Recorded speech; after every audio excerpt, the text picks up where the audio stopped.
Ramanaidu studio. ఇక్కడ ఇద్దరు ఆర్టిస్టులు కొట్టుకుంటే ఎలా ఉంటుందని ఇప్పుడు ఆడియన్స్ మేము చూపించబోతున్నాం. కొట్టుకోవడం ఏమీ లేదు, జస్ట్ మాట్లాడదామని చెప్పి కూర్చున్నాము. కొట్టుకోవడం దాకా వస్తే అప్పుడు ఇంకా చాలా సంవత్సరాలు అయింది మేము కలిసి. ఇంటి దగ్గర కలిసి ఉంటాము, అది వేరు. ఆన్ స్క్రీన్ అంటే అది టీవీ సినిమా అలాంటి తెర కాకుండా చిన్న మన యూట్యూబ్లో అది శ్వేత మన ఛానల్లో. సో ఇయర్స్ అయిపోయింది. దగ్గర మన ఇద్దరం అయితే స్క్రీన్ షేరింగ్ దగ్గర 10 to 12 years. పుష్కర్ మళ్ళీ నెక్స్ట్ ఇయర్. సో ఎలా ఉన్నావు ఏంటి? ఫైన్, చాలా బాగున్నా. నాకు తెలిసి చాలా మంది ఇంటర్వ్యూస్ ఇచ్చుంటాము, జస్ట్ అట్లాగా. అయితే ఈ మధ్య కాలంలో ఇంటర్వ్యూస్ అయితే కంపల్సరీ అడుగుతున్నారు, ఎందుకంటే ఈ ఛానల్స్లో ఉన్న వేరియేషన్స్ కోసం, ఆర్టిస్టుల కోసం అది. కాకపోతే ఎవరికి ఇవ్వట్లేదు శ్వేత, అసలు ఎవరికి ఇవ్వట్లేదు. ఎందుకు పట్టేసాను షూట్లో మా చిన్నది కదా పట్టేస్తున్నారంటే మా అక్క ఏమంటారు తీసుకో అంది. అంటే అలా అని కాదు, బట్ నాకు అనిపించింది చాలా ఇయర్స్ అయిన తర్వాత మనం మాట్లాడి బాయ్ సో ఒకసారి మాట్లాడదామని. ఇప్పుడు మేము వచ్చింది సినిమా ఓపెనింగ్కి వచ్చాము. హాయ్, మా ఫ్రెండ్దే సినిమా. హాయ్ యూట్యూబ్ వ్యూవర్స్కి. అర్చన, ఎలా ఉన్నారు అందరూ? బాగుంటారు, హెల్దీగా ఉంటారు. మా శ్వేత కంటే హెల్దీగా ఎవరు ఉన్నారు? Oh my god, thank you. So అయితే మీకు best friend after long back కలిసాము. అర్చన నేను అయితే తూర్పు వెళ్ళే రైలు అంతపురం, వాయిస్ తూర్పు వెళ్ళే రైలు అంతపురం అలా కలిసి చేసాము. చాలా మంచి ప్రాజెక్టులు. మీరిద్దరు ఏమైనా కలిసి చేశారా? మేము కలిసి చేయకపోయినా మా బంధం అలాంటివి, బాగా క్లోజ్. అంటే ఈవెంట్స్ చేసాము. అండ్ ఎప్పుడు ఏ ప్రాజెక్ట్లోకి వెళ్ళినా వాళ్ళ పక్క ప్రాజెక్ట్ ఉన్నా సరే దూరం పరిగెత్తి ఎలా అర్చన, నాకు ఒక చిన్న డౌట్. ఇది చాలా మధ్యలో గ్యాప్ ఇస్తావు, అసలు కనిపించవు, హైదరాబాద్లోనే కనిపించవు. మళ్ళీ సడన్గా వస్తావు, రాగానే ఒక మంచి సీరియల్లో కనిపిస్తావు. ఎలా నీకు ఎలా అవుతుందా కదా?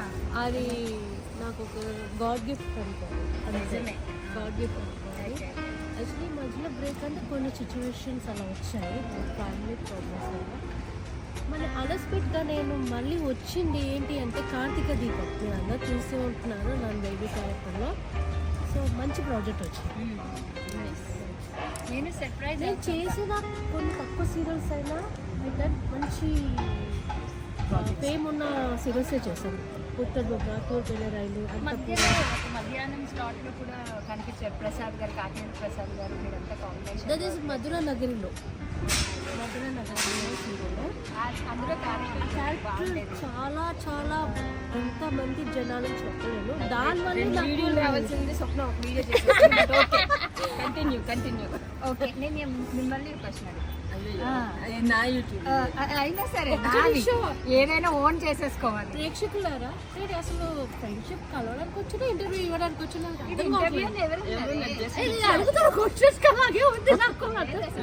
అంటే ఏదో ఒక క్వశ్చన్ ఉంటుంది. ఓకే, ఆర్టిస్ట్ అంత బిజీగా ఎలా ప్రొడ్యూసర్ అవ్వాలని అనిపించింది? అది ట్యాకిల్ చేయడం ఎలా ఉంది? చాలా టఫ్గా ఉంది. ప్రాజెక్ట్ కంటే నా ఫ్యామిలీని ట్రాకింగ్ చేయడం చాలా కష్టంగా మిస్ అవుతున్నాను. సో ఆ మిస్సింగ్ ఉంటుంది కదా, ప్రాజెక్ట్ చేసేటప్పుడు ఫ్యామిలీ మిస్ అవుతాం. ఎక్కడికైనా తీసుకెళ్ళమన్నా, అందరం కలిసి వెళ్దామన్నా నేను మిస్ అవుతున్నాను. అవన్నీ తిట్టుకుంటున్నారు, బట్ అయినా వాళ్ళు కూడా మెచ్చుకుంటారు, ఎందుకంటే బికాస్ సక్సెస్లో ఉన్నాను కదా. సో ఆ హ్యాపీనెస్ లేడీస్ కొన్ని అచీవ్ చేయలేరని అనుకుంటారు అందరూ. లేదు, అలాంటి వాటిని కూడా మనము అచీవ్ చేసి చూపించడమే గ్రేట్నెస్. ఫిమేల్లో ఉన్న గొప్పతనం అదే. చాలా మంది ఇంతవరకే చేయగలరని ఒక లెక్క పెట్టారు, ఆ లెక్క కాదు అని చూపించడం. సరే, ఎంత కొంత చూపించాలేమో అనుకుంటున్నా. అయ్యో, చూపిస్తున్నారు, ఇంకా ఫర్దర్ కు చూపించాలి కూడా. మీరు అన్నింటిలో సక్సెస్ అవ్వాలని నా ఇది. ఏంటి నన్ను ఏమి అడగరా? చెప్పాలా? మీకు చెప్పే అవసరం లేదు. మేము జస్ట్ ఒక ఏం చెప్పాలంటే, మేము సూపర్ ఫాస్ట్ ఎక్స్ప్రెస్ అయితే మీరు వందే నేను భారత్ వందే అండి. థ్యాంక్ యూ అంత స్పీడ్తో యాక్చువల్ బాగా చెప్పారు. ఫాస్ట్ ఉంటుందా? ఏమో ప్యాసింజర్ అనుకున్నామని సరే నాకు తెలీదు. అసలు ఏదైనా ఎక్కడికైనా వెళ్ళాలంటే 1 hourలో వెళ్ళాలి, 10 minutes వెళ్ళాలి.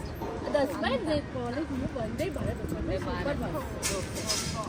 స్వప్న వందే భారత్ టైపింగ్ మార్చేద్దాం. అలాగే అలాగే నేను ఇలా అంటాను. ఓకే స్వప్న వందే జై హింద్ అనేలోపు జై హింద్. నేనేమన్నా సూపర్ ఫాస్ట్ అంటే 200 అదే కదా. అసలు స్వప్న ఒక క్వశ్చన్ అడగాలంటే అప్పుడున్న ఇండస్ట్రీకి ఇప్పుడున్న ఇండస్ట్రీకి ఏం డిఫరెన్స్ చూసాం? అదే ఆ డిఫరెన్స్ నాకన్నా ఎక్కువ నువ్వే చూసుంటావు. అప్పుడు ప్రొఫెషనల్గా చాలా డెడికేట్గా ఉండేవారని నా ఫీలింగ్. ఇప్పుడు ఏంటంటే ఇది ఒకటి ఉంది, ప్రాజెక్ట్ కంప్లీట్ చేద్దాం అన్నట్టుగా యాక్టర్స్ చేస్తున్నారేమో అని నాకు అనిపిస్తుంది. అంటే టెలికాస్ట్లో అది చూస్తుంటే ప్రొఫెషనల్గా వర్క్ చేసే వాళ్ళు తక్కువ ఉన్నారని నా ఫీలింగ్. ఏమో మరి ఇది చూసాక నన్ను ఎంతమంది కొట్టేస్తారో తిట్టేస్తారో తెలియదు కానీ లేదు, నిజంగా డబ్బులు వస్తున్నాయి, వర్క్ చేస్తున్నాము, ఏదో కొంచెం బాగుంటాము, వాళ్ళు పెంచుకున్నారు వాళ్ళ కర్మ అని అనుకునే వాళ్ళే తప్ప చాలా రేర్ పీపుల్ ఇన్వాల్వ్ అయ్యి వర్క్ చేద్దామా అనుకునే వాళ్ళు తక్కువ. ఇంకొకటి ఏంటంటే ఇంకా అందులో నేను కూడా కొంచెం అప్పుడప్పుడు అలా వెళ్ళిపోతుంటాను. మళ్ళీ నాకు నేను చెప్పలే నువ్వు కాదు శ్వేత ప్లీజ్ యాక్ట్ చేయి నువ్వు వచ్చిన యాక్టింగ్ కోసం ఆన్ స్క్రీన్లోనే యాక్ట్ చేయి, బయట చేయదు అని నాకు నేను చెప్పుకుంటూ. మనకి ఏదైనా క్యారెక్టర్ ఇచ్చారంటే ఆ క్యారెక్టర్ని మనకి డైరెక్టర్స్ కొద్దిగా చెప్తే మనం ఇంకా దాన్ని ఇలా చేసేసుకొని దానికోసం ప్లాన్ చేసేదంతా ఉండేది. ఏంటి అంటే ఇప్పుడు అలా ఏం లేదు, మీరు కదా చెప్పారు సప్న చేయండి. సప్న ఇంకొక విషయం చెప్తాను. మన స్క్రిప్ట్లో 1% చెప్తే మనం 5% 10% ఇన్వాల్వ్ అయ్యి న్యాచురల్గా వితౌట్ గ్లిజరింగ్ చేసిన రోజులు కూడా ఉన్నాయి అండ్ వితౌట్ ప్రాబ్లమ్ తీసుకున్న రోజులు కూడా ఉన్నాయి. కానీ ఇప్పుడు కొంతమంది ఆర్టిస్ట్ని చూసి వీళ్ళు ఉన్నారు కదా వీళ్ళతో పాటు మనం మూవ్ అవ్వాలి కానీ మన మనసు ఒప్పుకోదు రాదు. మనం ఏంటి అప్పుడు ఇలా చేస్తాం ఎందుకు అలా చేస్తున్నాం అని మనం పడుకున్నా సరే అది సో అది విషయం. ఇంకా స్వప్న ఇంకేం అడగాలి? ఓకే అప్పటికి ఇప్పటికి డిఫరెన్స్ ఉంది. అప్పటికి ఇప్పటికి నాలా ఏం డిఫరెన్స్ అలాగే ఉన్నాం, హ్యాపీ సారీ అన్నా మనకి గాడ్ గిఫ్ట్. సప్న, నేను ఒక క్వశ్చన్ చెప్పు. మనం చేసినప్పుడు నువ్వు లీన్గా ఉన్నావు నేను లీన్గా ఉన్నావు కానీ ఇప్పుడు నేను కొంచెం బబ్లింగ్ అయ్యాను నేను అందరికీ తెలుసు. బట్ సప్న మాత్రం ఏం తింటుందో నాకు తెలియదండి. పళ్ళల్లో ఇన్ని రకాలు పెట్టుకుంటుంది కూర్చుంటుంది స్టార్ట్ చేస్తే ప్యాకప్ అయినట్టు అని అంటది.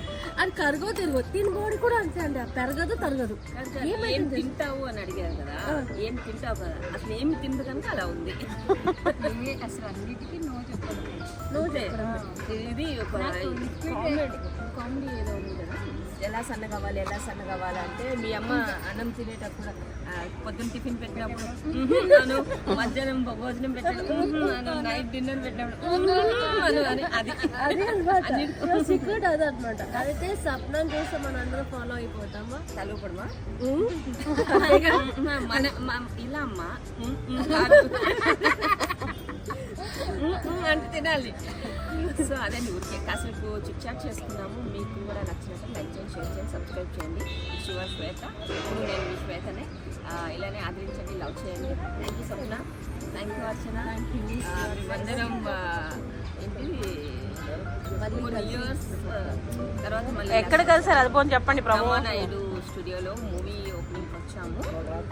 మా ఫ్రెండ్ మంచి సినిమా, అందరం క్యారెక్టర్స్ చేస్తున్నాం మూవీలో. మళ్ళీ ఆ సినిమాలో కూడా మళ్ళీ మా ముగ్గురిని ఆ మూవీలో ఆ ఫ్రెండ్ కూడా మేము ఇండస్ట్రీకి వచ్చినప్పటి నుంచి ఫ్రెండ్. సో తను కూడా ఇప్పుడు సెటిల్ అయ్యి హ్యాపీగా ఒక మూవీ చేయబోతున్నారు. అతను మూవీ కూడా సక్సెస్ అవ్వాలని మనస్ఫూర్తిగా కోరుకుంటున్నాను. Thank you. అంటే పేరు చెప్పరా? ముని గారు అని మంచి ఫ్రెండ్ అండ్ ఫ్రెండ్. సో ఆయన చాలా కష్టపడి ఇంతవరకు వచ్చారు. సో ఈ మూవీ ఆయనకి మంచి ప్లస్ పాయింట్ ఇవ్వాలని నేను మనసుకుంటున్నాను. మేమే కాదు అందరం కొట్టుకుంటున్నాం. Thank you so much. Cinema పేరేం లేదా? పెట్టారు తిన్న దగ్గర మనం ఎప్పుడు అబద్ధం చెప్పకూడదు. బాయ్. మూవీ నేను మళ్ళీ ఇంకా ప్రమోట్ ప్రమోట్ చేయలేదు, వద్దులేండి, సీక్రెట్. వచ్చిన తర్వాత చూసుకోండి. అదే అటాచ్మెంట్ చేశారు. కన్ఫర్మ్ చూద్దాంలే. Okay bye bye bye friends. Love you. Bye friends. Hi friends. Take care friends.